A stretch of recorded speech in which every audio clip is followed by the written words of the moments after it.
Eight pass যোগ্যতায় আদৌ কি সত্যি কোনো সরকারি চাকরি পাওয়া সম্ভব? এই চিন্তা ভাবনা যাদের মধ্যে বাসা বেঁধে আছে তাদের জন্য আমি দুদিন আগেই একটি নিয়োগের খবর সংক্রান্ত বিষয় নিয়ে আলোচনা করে দিয়েছি। অর্থাৎ পঞ্চায়েতে এইট পাস যোগ্যতায় কি চাকরি হতে পারে সেটা বিষয় নিয়ে আলোচনা করেছি। আর ওই ভিডিওটি দেখার পর তোমাদের মধ্যে অনেকেই পার্সোনালি হোয়াটসঅ্যাপে আমাকে জানিয়েছো যে স্যার, এই যে এইট পাস যোগ্যতায় নয় আমি চাকরিটা পেয়ে গেলাম, কিন্তু এর ভবিষ্যৎ কি আছে, নাকি ওই অল্প টাকাতেই আমি সারা জীবন আমাকে চালাতে হবে, কতই বা পাবো আমি এইট পাস যোগ্যতায় চাকরি পেয়ে? তাই আজকের ভিডিওতে তোমাদের এ টু জেড সম্পূর্ণ বিস্তারিত আলোচনা করব বা করে দেখাবো যে এইট পাস যোগ্যতায় যারা যারা এই পঞ্চায়েতের কর্মী পোস্টের জন্য আসছে তাদেরকে কি কাজ করতে হয়, তার পাশাপাশি তাদের প্রমোশন আদৌ কি হওয়া সম্ভব, তারা কত স্যালারি হাতে পায়, সব এ টু জেড সঙ্গে যোগ্যতা এবং পরীক্ষা পদ্ধতি সবকিছু আলোচনা করব আজকের এই ভিডিওতে। তাই ওই প্রিভিয়াস চিন্তা ভাবনা মাথা থেকে বার করে দাও। এইট পাস যোগ্যতাতেও তুমি পেতে পারো একটি ভালো সরকারি চাকরি, আর সেটাও তোমার বাড়ির পাশে পঞ্চায়েতে তুমি কিন্তু কাজ করতে পারো।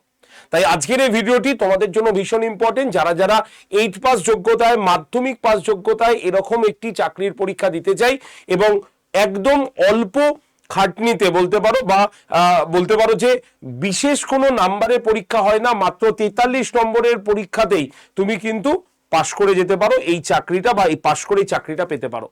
তা আজকের এই ভিডিওতে আমরা আলোচনা করব পঞ্চায়েত কর্মী, একজন পঞ্চায়েত কর্মীর শিক্ষাগত যোগ্যতা, কি কি ক্রাইটেরিয়া থাকলে পরীক্ষায় বসতে পারে, কত নম্বরের পরীক্ষা হয়, কি কাজ করেছে, কতগুলো ছুটি সে প্রাপ্য সরকারের তরফ থেকে, তার প্রমোশন হয় কিনা, এবং তার পাশাপাশি তার স্যালারি লেভেল কত আছে, সম্পূর্ণ আলোচনা করবো এই ভিডিওতে। তবে ভিডিওটি শুরু করার আগে তোমাদের প্রত্যেককে বলছি, যারা যারা এই চ্যানেলে নতুন বা চ্যানেলকে এখনো সাবস্ক্রাইব করেনি তারা অবশ্যই ভিডিও ঠিক ডান দিকে নিচে সাবস্ক্রাইব বলে যে বাটনটা আছে সেখানে ক্লিক করে তোমরা চ্যানেলটিকে আগে সাবস্ক্রাইব করে রাখো, এটা সবার আগে প্রয়োজন, নাম্বার ওয়ান।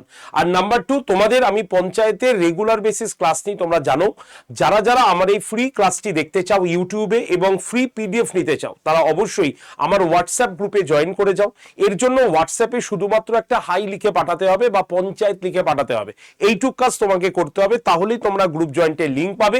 সেই লিঙ্কে ক্লিক করে তোমরা গ্রুপে থাকবে।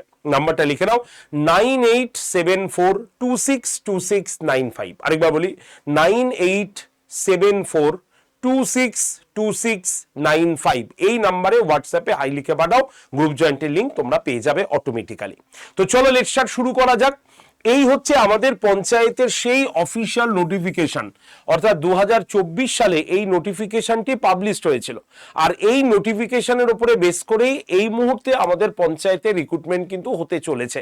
আর সেটাও সংখ্যা কত না, পঞ্চায়েত মন্ত্রী নিজেই বলেছেন যে পঞ্চায়েতে 6500 কর্মী নিয়ে কাজ চালানো সম্ভব নয়, তাই পঞ্চায়েতের সুষ্ঠু কাজ পরিচালনার জন্য 11,000 ভ্যাকেন্সি ইতিমধ্যেই আছে এবং 11,000 নিয়োগ প্রক্রিয়া শুরু করতে চলেছে পঞ্চায়েত, এবং সেটাও ডিসেম্বরের মধ্যেই।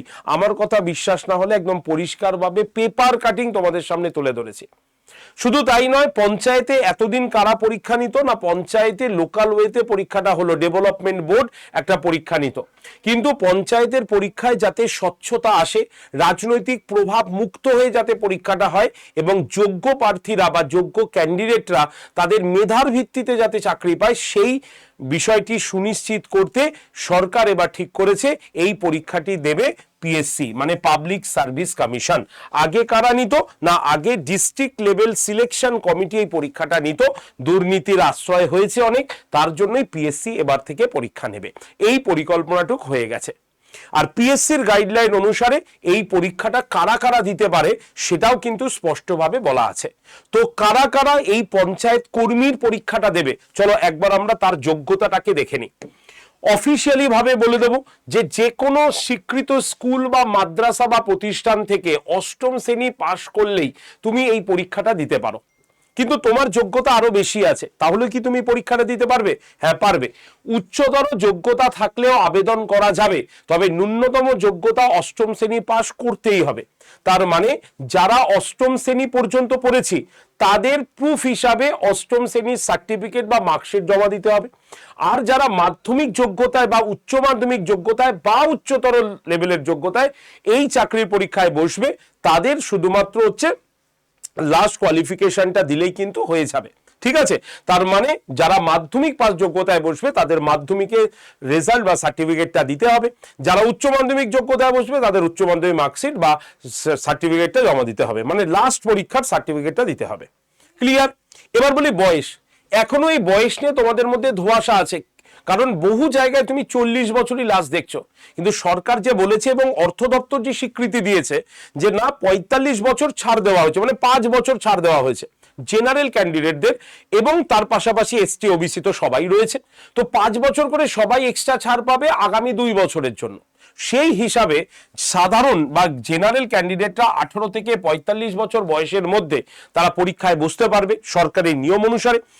ওবিসি ক্যাটেগরি, এখন তো ওবিসি এ নেই, ওবিসি বি নেই, শুধু ওবিসি আছে, তাই ওবিসিরা 3 বছরের ছাড় পাবে, মানে একদম 48 বছর বয়স পর্যন্ত, এবং এসসি এসটিরা 5 বছর ছাড় দিয়ে 18 থেকে 50 বছর বয়স পর্যন্ত পরীক্ষাটা দিতে পারবে। বোঝা গেল? ঠিক আছে, তবে এই পরীক্ষাটা দিতে গেলে এই শিক্ষাগত যোগ্যতা যথেষ্ট নয়, এর পাশাপাশিও আরো কিছু জিনিস তোমাকে কিন্তু জানতে হবে। কি কি সেটা? নাম্বার 1, প্রার্থীকে অবশ্যই ভারতের নাগরিক হতে হবে। ঠিক আছে। নাম্বার 2, প্রার্থীকে স্থায়ী বাসস্থান সাধারণত পশ্চিমবঙ্গের রাজ্যের সংশ্লিষ্ট জেলায় হতে হবে, এটা কিন্তু বলা হচ্ছে। অর্থাৎ পঞ্চায়েতের কর্মী হলে তুমি, সেই ক্ষেত্রে তোমাকে কিন্তু সেই পঞ্চায়েতের অধীনে তোমাকে থাকার প্রায়োরিটি বেশি কিন্তু দেওয়া হচ্ছে।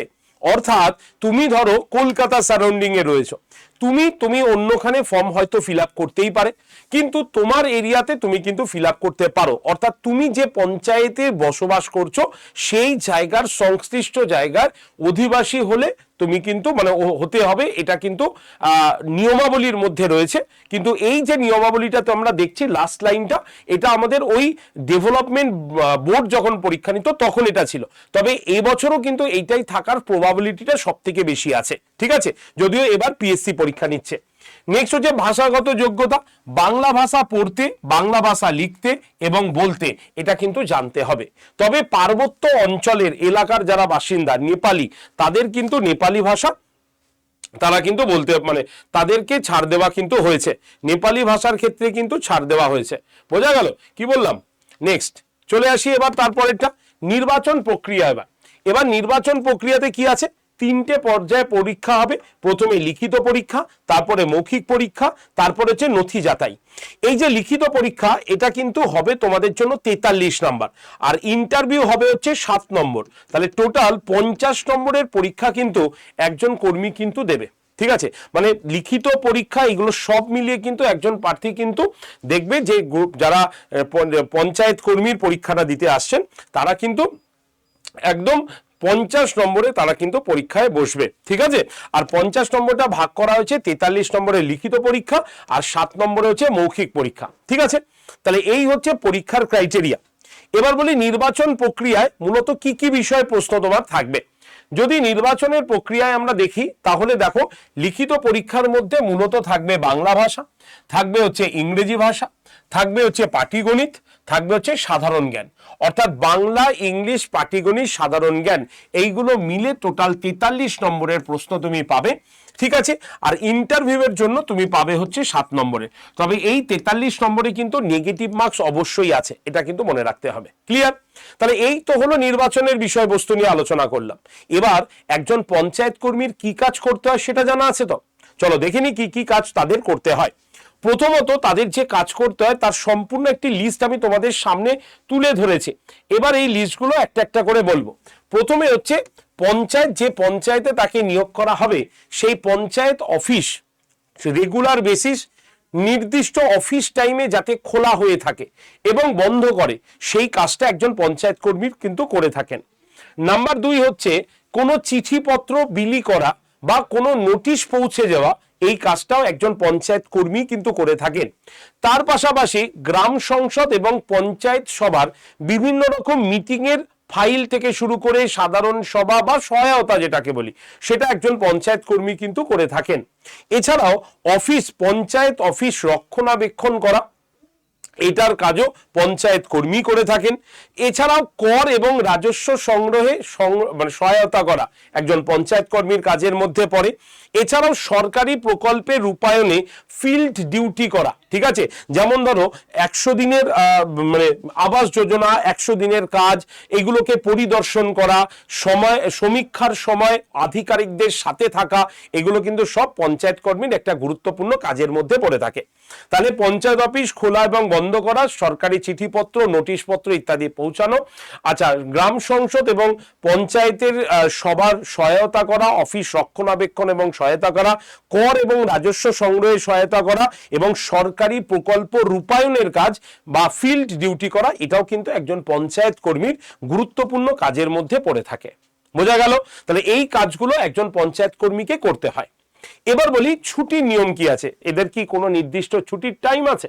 হ্যাঁ আছে। ছুটির নিয়মাবলী যদি আমরা দেখি, তাহলে পশ্চিমবঙ্গ সরকারের পঞ্চায়েত দপ্তরের সাধারণ ছুটির নিয়ম অনুসারেই তারা কিন্তু ছুটি পেয়ে থাকেন। যেমন হচ্ছে তাদের কি, যেমন ক্যাজুয়াল লিভ, এটা কিন্তু তাদের থাকে, বছরে সাধারণত 14টি ক্যাজুয়াল লিভ থাকে। অর্জিত ছুটি আর্ন লিভ থাকে, যেটাকে আমরা ইএল বলি, প্রতি বছর নির্দিষ্ট সময় অর্জিত হয়, সাধারণত বছরে 30 দিন জমা হয়, যা জমিয়ে রাখা যায় বা অবসরের সময় সেটিকে বিক্রিও তারা কিন্তু করতে পারেন। 2 নম্বর হচ্ছে মেডিকেল লিভ, যেটাকে বলা হয়, সেটা রয়েছে, অর্থাৎ বছরে 20টি হাফ পে লিভ এবং 10টি ফুল পে লিভ তারা কিন্তু পেয়ে থাকেন। এবং মহিলা যারা কর্মী তাদের জন্য এক্সট্রা তো ম্যাটারনিটি লিভ, এটা তো থাকেই, 180 দিনের ম্যাটারনিটি লিভ। এছাড়াও অন্যান্য বিভিন্ন সরকারি যে ছুটি হঠাৎ করে অ্যানাউন্স হয় বা সরকারি যে সমস্ত এক্সট্রা ছুটি আছে, সেগুলো কিন্তু একজন পঞ্চায়েত কর্মী পেয়ে থাকেন। তার মানে বুঝতে পারছো তো, পঞ্চায়েত কর্মী ক্লাস 8 পাস যোগ্যতায়, কিন্তু তাদের এত ফেসিলিটি কিন্তু রয়েছে। এবং তাদের স্যালারিটাও আমি তোমাকে বলবো, পঞ্চায়েত কর্মীর স্যালারিটাও আমি তোমাদের বলে দেব। এবার আমরা চলে আসি কি, এবার পদোন্নতি, যে তোমার পদোন্নতি কি হবে? হ্যাঁ, পদোন্নতি কিন্তু আছে। একজন পঞ্চায়েত কর্মী পদোন্নতি হয় যদি তার শিক্ষাগত যোগ্যতা থাকে। ধরা গেল যে তার পদোন্নতি, একজন কর্মীর 8 পাস যোগ্যতায় সে চাকরি করছে, তো তার আর তো 8 পাসের ওপরে সে আর পড়াশোনা করেনি, 8-এর ওপরে আর সে পড়াশোনা করেনি, তাহলে তার পদোন্নতি কিন্তু হবে না। কিন্তু যদি দেখা গেল উচ্চ মাধ্যমিক যোগ্যতায় কোনো ক্যান্ডিডেট এই পঞ্চায়েত কর্মীর কাজটি করছে, তাহলে তার শিক্ষাগত যোগ্যতা অনুসারে তার কিন্তু পদোন্নতি হতে পারে। কি পদোন্নতি হতে পারে? পদোন্নতির সুযোগ একদম পরিষ্কারভাবে বলা হয়েছে, তাকে 5 থেকে 8 বছর চাকরি করার পর তার পদোন্নতি হতে পারে। কি হতে পারে না, একদম পছে গ্রাম পঞ্চায়েত সেক্রেটারি, ঠিক আছে, লোয়ার ডিভিশন ক্লার্ক, ঠিক আছে, এছাড়াও উচ্চ পদে কিন্তু তারা যেতে পারে। তাহলে একজন পঞ্চায়েত কর্মী সে গ্রাম পঞ্চায়েত সেক্রেটারি অথবা লোয়ার ডিভিশনাল ক্লার্কের পদে কিন্তু সে উন্নীত হতে পারে।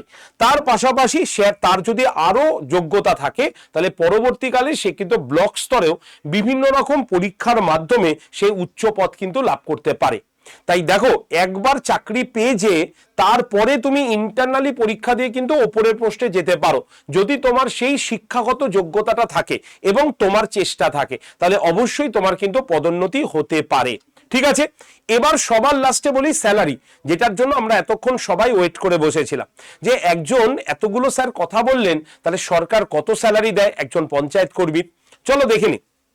একজন পঞ্চায়েত কর্মীর বেসিক পে হচ্ছে 17,000 টাকা। এছাড়াও তার ডিএ থাকে, তার সঙ্গে এইচআরএ হাউস রেন্ট অ্যালাউন্স 12% হলেও 2,040 টাকা থাকে। মেডিকেল অ্যালাউন্স 500 টাকা দিয়ে তোমার টোটাল গ্রস স্যালারি ভাতা সহ তারা কিন্তু মোট হাতে 21 থেকে 22,000 প্রাথমিকভাবেই তারা কিন্তু পেয়ে থাকে। ঠিক আছে, এরপরে অক্টোবর মাস থেকে নতুন পে চালু হচ্ছে। তোমরা সকলেই জানো আমাদের পে কমিশন চালু হয়ে যাচ্ছে, এবং সেই পে কমিশন অনুসারে এদের স্যালারিও কিন্তু বেড়ে যাবে। ঠিক আছে, তো সেই হিসাবে এই 21-22 দেখো না, পে কমিশন অনুসারে এদের স্যালারি কিন্তু আরো বেড়ে যাচ্ছে। সুতরাং এই স্যালারিতে তারা কিন্তু চাকরি করছেন তাদের বাড়ির সামনে বসে। তাই এবার তুমি বলো যে কি খারাপ আছে একজন পঞ্চায়েত কর্মীর? ছুটি, কাজ, ফ্লেক্সিবিলিটি, পদোন্নতি সবকিছু তো ভালো রয়েছে। তাহলে তুমি কেন এই পোস্টের জন্য অ্যাপ্লাই করবে না? আর নাম্বার 2 হচ্ছে যে তুমি অ্যাপ্লাই করলেও পোস্টটাকে কেউ তোমাকে ঘৃণার চোখে দেখবে না, কারণ এটা একটা সরকারি চাকরি কিন্তু। সুতরাং দেরি না করে পড়াশোনা শুরু করো, যে যাই বলুক না কেন নিজের কাজটাকে গুছিয়ে নাও ভালো করে, কারণ তোমার রাস্তা তোমাকেই দেখতে হবে, তোমার পথ তোমাকেই বেছে নিয়ে এগোতে হবে কিন্তু। ঠিক আছে, তাহলে পঞ্চায়েত কর্মীর A to Z সব বলে দিলাম। তাহলে পড়বে কিভাবে? যদি ভাবছো যে আমি কয়েকটা বই কিনে এমসিকিউ পড়ে পরীক্ষায় যাব, আমি বলবো ভাই এখানেই থামো, ডিটেলস পড়ো। দেখো ডিটেলস না পড়লে আমাদের কিন্তু কোনো রকম এমসিকিউ হেল্প করবে না, বরং ডিটেলস পড়ার পর এমসিকিউ করলে বা প্র্যাকটিস করলে তুমি উপকৃত হবে। তাই আগে ডিটেলসটা পড়া ভীষণভাবে প্রয়োজন।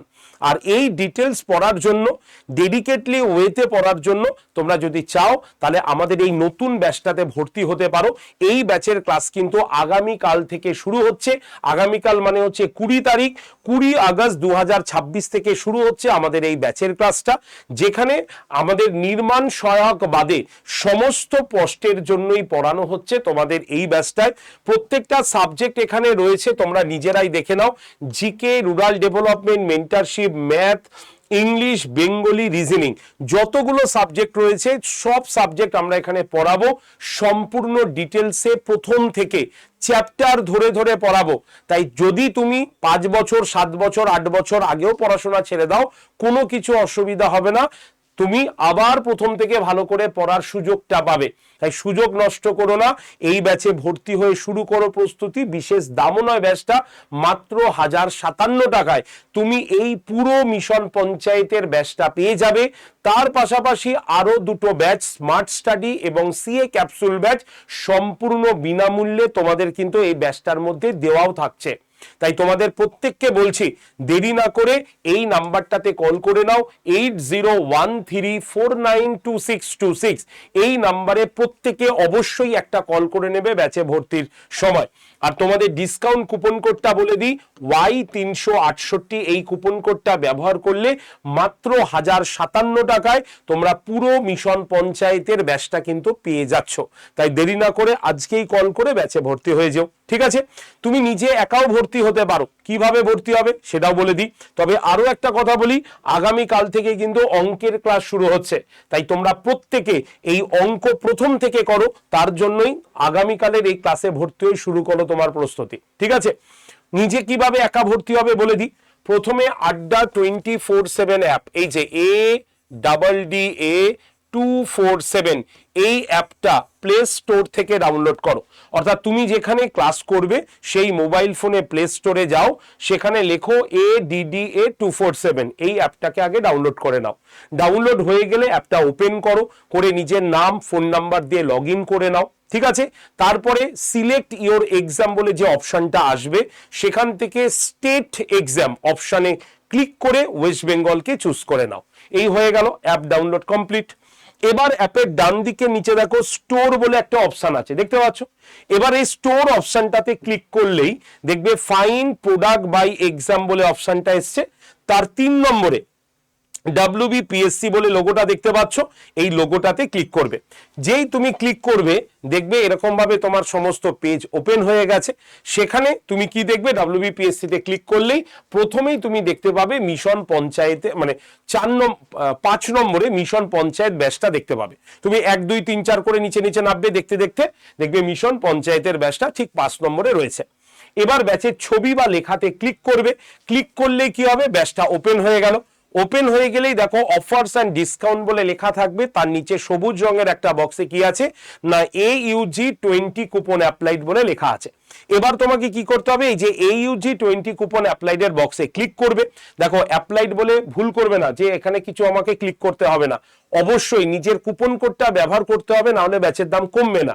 আর কুপন কোড ব্যবহার করার নিয়মটাই হচ্ছে এই যে AUG যেটা লেখা আছে এই বক্সটাতে ক্লিক করো বা কাটা চিহ্নতে ক্লিক করো, দেখবে এই পেজটা খুলবে। সেখানে দেখবে অ্যাভেলেবল অফার্স বলে লেখা আছে এবং তার নিচে একটা বক্সে লেখা থাকবে এন্টার কুপন কোড।